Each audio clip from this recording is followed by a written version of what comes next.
Episode 4. The Rules That Bite. Morning arrived the way it always did. Too bright, too ordinary, too confident. Mirella had stayed awake all night in the motel bathroom with the others, back against cool tile, counting breaths like they were rungs on a ladder.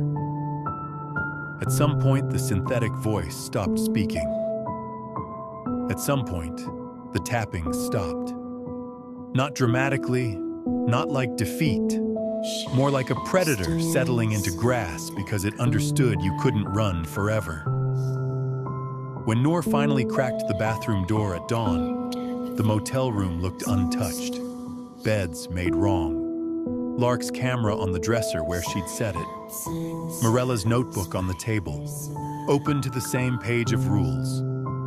No marks on the door, no clawing, no broken lock, just a faint, almost affectionate smell in the air, warm wood and dust, like the memory of an old house.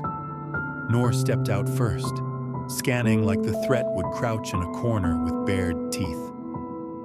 It's gone. Mirella shook her head. It's quiet. They left the motel without speaking to the front desk.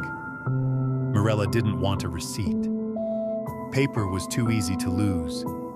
Names were too easy to copy. In the parking lot, Evan walked close to Jess now, hand tight around her sleeve like a child again. He didn't look at doors. That made Mirella more afraid than if he had. They drove to a place Noor had found overnight, an address in the county archive tied to the old microfilm note. The man who'd written, "Do not open after sealing." He wasn't an official. He'd been a contractor, the kind who sealed crawl spaces and poured concrete and didn't ask why homeowners looked relieved when the work was finished. The address led them to a quiet duplex with wind chimes and faded patio furniture. An elderly woman answered after the second knock. Mirella hated the act of knocking now. It felt like practicing the enemy's language. The woman's eyes narrowed at the sight of them. "Who are you?" Mirella held up her hands, empty. "My name is Mirella. I'm looking for Harold Voss." The woman's face tightened with the small pain of memory. "He's dead." "I'm sorry," Mirella said, and meant it. "Did he leave records? Not official, notes, journals, anything?" The woman studied her. "Why?" Mirella didn't lie. "Because something he sealed is trying to get unsealed." The woman's mouth flattened. She glanced past Mirella to Jess and Evan, the family's exhaustion written on their posture. Something in her expression shifted from suspicion to recognition. The grim solidarity of people who'd lived long enough to know fear comes in patterns. "Come in," she said. Inside, the duplex smelled like lemon cleaner and old books. She led them to a dining table and set down a cardboard box with Harold Voss's name written in black marker. The handwriting was steady, someone who'd spent a life making measurements.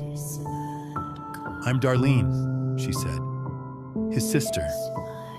Noor opened the box carefully, as if it might contain something that could hear. Inside were notebooks, receipts, a bundle of photographs held together by a rubber band that had gone brittle with age. Mirella picked up the top notebook. It wasn't a diary. It was a job log. Dates, addresses, materials, hours. Then, a page with no calculations, only words. "If you hear knocking after it's sealed, do not answer. If you answer, it learns you. If it learns you, it can wear you. If it wears you, your family will open for you." Jess made a small sound and covered her mouth. Noor swallowed hard. He knew. Darlene's face was pale. Harold had nightmares for years after that job. He never told me details, just that he did what he was paid to do, and then he realized the payment wasn't money. Mirella flipped to the next page. A crude sketch of a door, a staircase, a crawl space shape beneath. Beside it, a symbol made of dots in a descending pattern. 3, 2, 1. Mirella's fingers went cold. The kitchen wall pattern. The steps. She looked up at Noor. Noor looked back, understanding arriving like a bruise. "It's teaching its grammar," he whispered. Mirella nodded. A language of prompts. Evan sat very still at the edge of the room, eyes fixed on the notebook as if he could feel the ink vibrating. Darlene crossed her arms. "What is it?" Mirella didn't glamorize it. "A consent trap," she said. "A thing that can't force its way through a threshold, but can convince you to invite it. It uses patterns people can't resist completing." Darlene frowned. "Like a song you can't stop humming." "Like politeness," Mirella replied. "Like answering when someone calls your name." Noor found a folded document at the bottom of the box, a carbon copy of an addendum to an invoice. Handwritten. Client request. Seal door but leave knob installed. I advised against. They insisted. Mirella's eyes narrowed. They left the knob. Noor stared. A handle. A promise of opening, Mirella said. A temptation. Jess's voice trembled. "Who are they?" Darlene hesitated, then walked to a bookshelf and pulled down a framed photo. A black and white picture of a young Harold with 2 men in work jackets. On the back, a name, a Santos. Mirella felt the edges of the day sharpen. Santos. The boy missing in the newspaper clipping. A family name tied to the parcel. "This isn't random," she said softly. Noor's phone, battery still removed, sat dead in his pocket. Yet he flinched as if it had buzzed. Mirella felt it too. A thin pressure in the room, an attention turning toward them the moment the truth gained shape. Darlene noticed their silence. "It's here," she whispered. Mirella didn't deny it. Denial was a form of argument, and argument was engagement. "We need to leave," Jess said quickly, pulling Evan toward her. "Now." "No," Evan said. The word cut the room cleanly. Jess froze. "Evan!" He lifted his head. His eyes were wet, but his expression was strangely calm. "If we keep running, it gets louder. When we stayed quiet in the bathroom, it got mad. Then it got quiet like it was thinking." Mirella studied him. "What did it tell you?" Evan's throat bobbed. "It says rules are doors, too." Noor's voice came out rough. "That doesn't make sense." Evan looked at him almost kindly. "It says if you make rules, you're talking to it. You're building the shape it needs." Mirella felt something shift in her understanding. Her notebook of rules suddenly felt heavier, less like a shield and more like a blueprint. Rules were language. Language was interaction. Interaction was the feed. Her stomach turned. Darlene's wind chimes tinkled softly with a draft that wasn't there. A delicate, domestic sound that had no business being menacing, except it was. Mirella looked at the framed photo again. The men's faces blurred by age and grain, their smiles too wide, too performative. "Darlene," Mirella said carefully, "did Harold ever describe the client? The people who asked for the knob to remain?" Darlene's eyes flicked away. "He said they were polite. That's what scared him. Polite and grateful. like he'd done them a favor. Noor exhaled slowly. Politeness again. Jess whispered, "Can we stop being polite?" Morella almost smiled, but the idea hurt. "Not the way you mean," she said. "You can't out-rude something that feeds on reaction. You stop it by refusing to complete what it starts." Noor frowned. "But Evan just said rules are interaction." Morella held Noor's gaze. "Then we need fewer rules. Only one." Noor waited, tense. Morella spoke quietly, as if saying it too loudly would become a prompt. "We stop answering," she said. "All of it. Knocks, voices, patterns, texts, questions, even our own need to make meaning. Especially that." Lark's camera sat on the table, lens pointed down. She hadn't filmed inside Darlene's house out of respect. Respect felt suddenly like another vulnerable habit. Lark cleared her throat. "What about evidence? If we don't record..." "We record," Morella said. "But we don't react to what we record. We don't treat it like a conversation." Noor nodded slowly, uneasy. "Observation without participation." Morella's eyes went to Evan again. "And we don't let it make him the hinge." Evan's lips tightened. "It says I already said it." Morella's heart thudded once, hard. "Said what?" Evan's eyes flicked to Jess. His mouth opened, then closed, as if he'd realized the danger at the same time Morella did. Morella took a step forward. "Evan, did you say the name it gave you?" Jess grabbed his shoulders, shaking him gently. "Evan, tell me right now." Morella raised her hand. "Jess, don't interrogate. That's a prompt too. You're pushing him towards speech." Jess's breath hitched, and she let go, trembling. Evan whispered, "Not out loud." Noor blinked. "In your head?" Evan nodded. "It put it there, like a word you can't unsee." Morella felt the floor of the situation drop another inch. If it could implant a sound as thought, then silence wasn't simply not speaking. It was resisting internal completion. That was a harder kind of discipline. Darlene backed toward the kitchen as if she wanted distance from the words in the room. "I don't like this," she said. "I don't like any of this." A soft knock came from the inside of a cabinet door. Darlene froze. Morella closed her eyes for one beat, forcing calm. It wasn't the knock itself, it was the timing. The knock came exactly when Darlene expressed dislike. A response, a reward, a training click. Morella opened her eyes and looked at Noor. Noor looked sick. Then another knock, and another.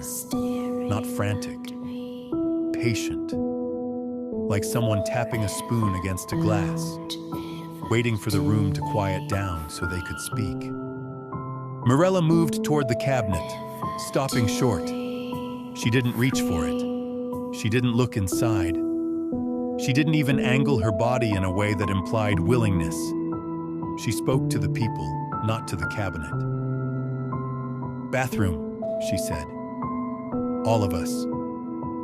Again. No talking. They moved quickly. Darlene led them to a small hallway bathroom. The cabinet tapping stopped as they left the kitchen, but Morella knew that didn't mean anything. Silence could be repositioning. Inside the bathroom, they packed in shoulder to shoulder, the air filled with the smell of soap and fear. Noor's eyes darted to the doorknob as if it might turn. "It followed us." Morella kept her voice barely above breath. "It doesn't follow bodies. It follows thresholds." Jess clutched Evan's hand so tightly his knuckles whitened. Outside the bathroom, Darlene's house settled. The ordinary groans and clicks of an old building. Then, very softly, a voice from the other side of the door. Not synthetic, not Jess, not Adam. Darlene. "Harold," it said, in Darlene's own voice, gentle as grief. "Harold, are you in there?" Darlene's face crumpled. "No," she mouthed. The voice continued, tender, insistent. "Open up, I'm sorry. I should have listened. I should have stopped you from taking that job." Darlene pressed both hands over her mouth, eyes streaming. Morella's jaw clenched. This was the thing's escalation. It wasn't just mimicking living voices now. It was wearing regret. It had learned which feelings opened doors faster than fear. Nor whispered to Morella, "How does it know that?" Morella shook her head. "Because someone told it once. Maybe Harold, maybe the missing boy, maybe someone who thought answering would help." Outside, the voice shifted again, becoming brisk and official, the tone of authority. "County inspection," it said. "Ma'am, open the door." Lark's eyes widened. "It's trying different keys." Morella nodded. "Every voice is a key you already trust." Evan trembled. "It says if I open it, it will stop hurting her." Morella turned sharply. "Evan, don't relay it." He blinked, ashamed. Morella softened her tone. "I know it feels like helping," she said, "but repeating its offer is part of the mechanism." Jess whispered, "Then what do we do? Just wait forever?" Morella stared at the bathroom door. Her own mind kept offering her images, opening it quickly, confronting it, ending the suspense. The oldest trap there was, believing action was always safer than stillness. "No," Morella said. "We don't wait forever." Nor looked at her. "Then what?" Morella reached into her coat pocket and pulled out her notebook. She stared at the rules she'd written, the scaffolding she'd used to hold her fear in shape. Then she tore out the page. Nor inhaled sharply. "Morella!"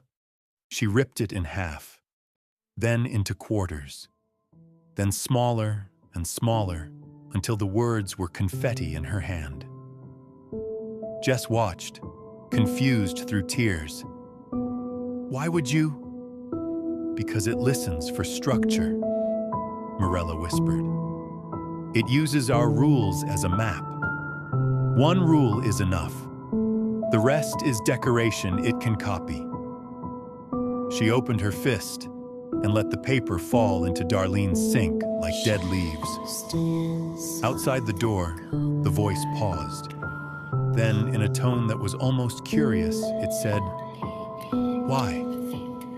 Morella's heart hammered. The question was a hook, thrown cleanly into the room. Her throat tightened with the urge to answer, to explain, to justify, to be understood. Morella understood in that instant that the trap wasn't fear at all. It was conversation. It was the human need to respond when asked.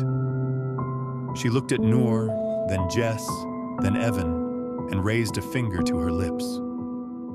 No one spoke. They held the silence as if it were a physical weight they had to keep from dropping. Outside, the voice tried again, softer. "Why?" Silence. A third time, sharper now, irritated. "Why?" Silence. The doorknob rattled once, just a small, angry tremor. Not enough to open, not enough to break, just enough to say, "I can't, unless you do." Morella closed her eyes and counted 10 breaths. When she opened them, Evan was staring at the bathroom mirror. The mirror's surface looked normal. Then, slowly, a fog bloomed across it from the center outward, as if someone had exhaled against the glass from the inside.